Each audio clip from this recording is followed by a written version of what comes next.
लेकिन हम लोग बड़े कबाड़ी हैं, हम लोग इन्हीं के सामने अपनी बुद्धि चलाने लगते हैं। हम समझते हैं कि हमारे समान कोई बुद्धि, अच्छा हर जगह बुद्धिमत्ता काम नहीं आती भैया, कहीं कहीं पर मूर्ख भी बनना पड़ रहा है। अभी टाइम है, कुछ और सुन लो। देखो, एक बार एक पंडित जी थे, उनका बालक था। तो पंडित, राजा शाही जमाने की बात है, पंडित जी का बालक था, बड़ा चतुर था, बड़ा बुद्धिमान था।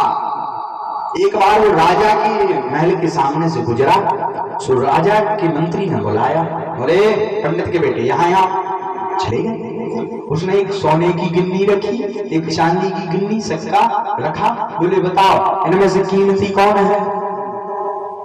उसने विचार किया, बोले चांदी वाला। उसने चांदी वाला उठा लिया। है मंत्री हंसने लगा, पंडित का बालक बुद्धू है। बोले बुद्धू, वो भी हंस के निकल गया। अब इनने दूसरे दिन राजा को बताई, बोले पंडित का बालक पर्दा निकलता, देखो उसके मजे दिखाए। सर्दियों का समय था, बाहर धूप में दरबार लग रहा था। सो मंत्री ने बुलाया, बोले यहाँ राजा साहब बुलाया, और उसने वही कृत्य फिर किया। सोने की गिन्नी रखी, चांदी की। बोले बताओ इनमें से कीमती कौन है? सो पंडित के बच्चे ने चांदी की गिन्नी उठा ली।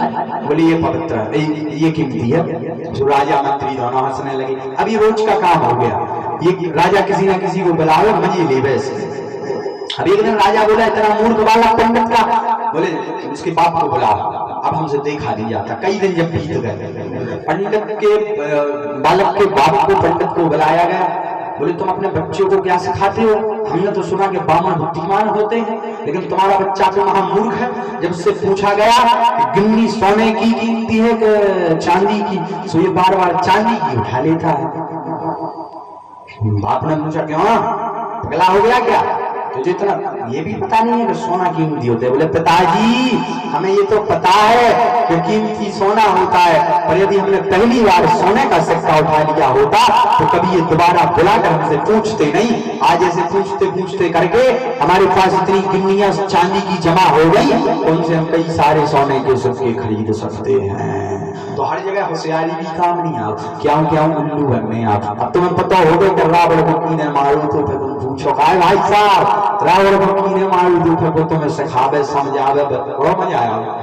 तो फिर बुद्धू बनो, हम भी बना। जैसे तपोवीरा तो कहानी के छुपा था, और ठेंगे काय महाराज जब कैसी है तभी अपन को सिखावे, अपन को पता है सब, तो अपन को मजा आने लगता है। क्या आने लगता है?